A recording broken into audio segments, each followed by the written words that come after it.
before all that. All right, Denise, haven't seen you for a while. Where's you been? I've been to LA.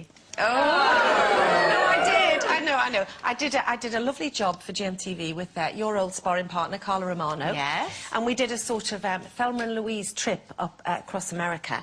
But more exciting than... Well, we did lots of exciting things, but... And I know you love her. We interviewed Jackie Collins. Oh, jealous. At her house. And all my... There we are, me and Jackie. That was because I was meant to be Thelma and Louise, although I just felt I looked like Jock Ewing off Dallas for most of the time in Jackie Collins' house. But her house is just fantastic. Is it? I think it's worth something like 17 million pounds or something. Wow. I don't know. Just amazing. Did you go to the loo and look in the cupboard? Went to the loo. But the thing is, she kind of didn't want us to... She didn't want us to go. She was very chatty, lots and lots of gossip off camera, which of course I can't share with you. And now I'm just going to drop another one. Went to Robbie's house for sausage and mash. Yeah, with his dad. Well, because his dad, Pete, and I have known each other, and Tim, for quite a long time. And when we were in this quite posh hotel, I ordered a sausage platter, being a Geordie, thinking it might include a sausage. Nah. There was 3 slices of chorizo sausage with tomato. It was just rubbish, Beverly Hills. Anyway, so he said go up to Robbie's. I went up to Robbie's. And it's his house now. Oh, gorgeous. And they're very, very happy. Very, it was just absolutely lovely. Did you meet all their little dogs? 8 dogs. 8 dogs. 8 dogs. There was a little bit of an Osbourne moment with a bit of a white carpet. Who did the driving then out of you two? Or did you have someone to drive? No, Carla did the driving.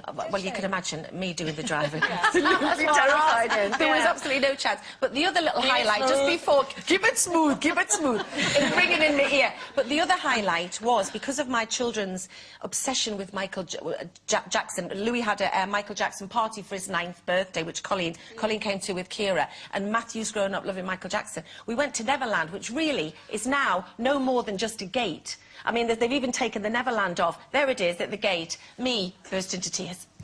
I just got so emotional. But Carla said at one point, she said, Denise got really emotional. She said, then we got back in the car. I looked to my right, there was no Denise. I then looked up to see her moonwalking past the gate. I just felt I owed it to my children to do a rubbish moonwalk past the gate. Well, I didn't moonwalk because I think that's the Saturday coming. I pink ribbon walked at the weekend. It was a very long walk in the rain to raise money and awareness for breast cancer care. Well, there was 20 miles or 10 miles, and me and Jackson, my dog, and my sister Linda, there's me and Jackson, we did the 10 miles. Oh, he's got a T-shirt He had a T-shirt on and everything. Where is that? Where is that? It was at Petworth House in West Sussex, and it was absolutely lovely. And can I just say I'm really sorry to the lady who I ran over, because when they honk and we all go, and Jackson went, and the lead kind of went like that, and I think I mowed somebody down, so I'm very, very sorry. How long did it take? Do you know what's really funny? You know, people go, oh, I did the London Marathon in 2.5 minutes. 4 hours to do 10 miles. 10 miles. So that means if I ever did the London Marathon, I'd probably still be walking now. Yes. Yeah. So that's not going to happen. So you would have come in with those people who wear the great big spacesuits. Yeah. Yes, but we had a great time. OK, this weekend, New Zealand actor Russell Crowe revealed that when he met Prince Andrew on the set for Robin Hood, the prince told him the following story. He said, I was having dinner with my mother, and I asked her if it was appropriate that I wear a suit when visiting the film set, and his mother, who's the Queen, by the way, said, no, Andrew, if you turn up in a suit, people will think you're a ninny. Ninny! That's what the Queen calls people. Now we know. But that kind of got us thinking, if it can happen to royalty, you know, where you turn up in the wrong trousers. Have we ever had a moment where you've turned up dressed like a ninny? Yeah, about 10 minutes ago. I mean, I don't know if you saw that. They make me dress up in a suit covered in birds. You would celebrate the fact that we've got, you know, an amazing actress on the show who happens to be in the birds. You were a ninny, you were a tippy. I was a tippy, yeah. But you actually looked really stylish in that suit. You did! Oh, anyway. like a total chump.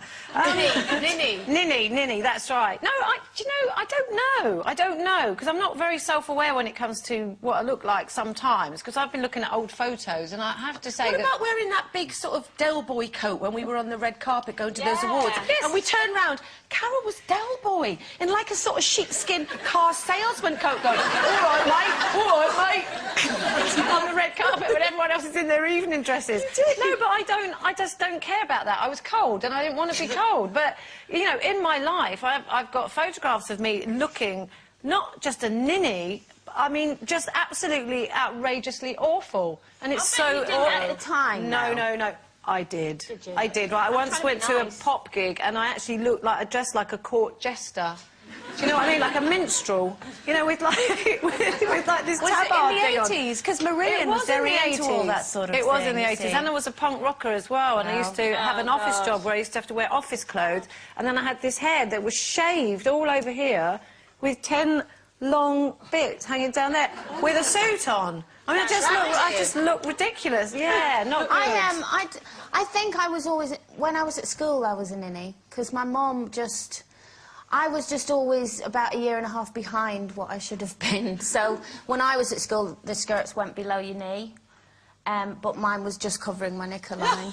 Why?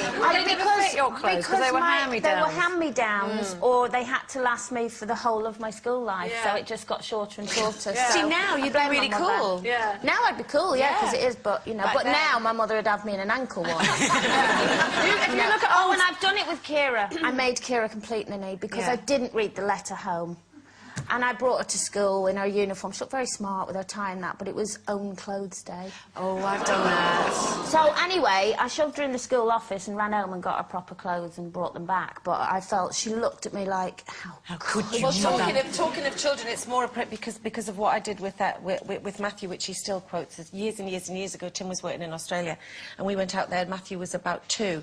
And he got invited to this little party, and they had to dress as a hippo.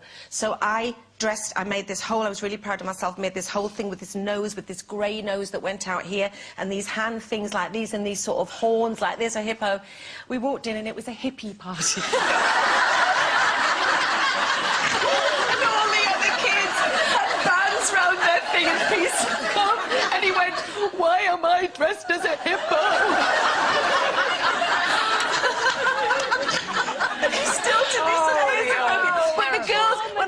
The girls earlier, they went, but at what point did you not think, why would a hippo party be a theme?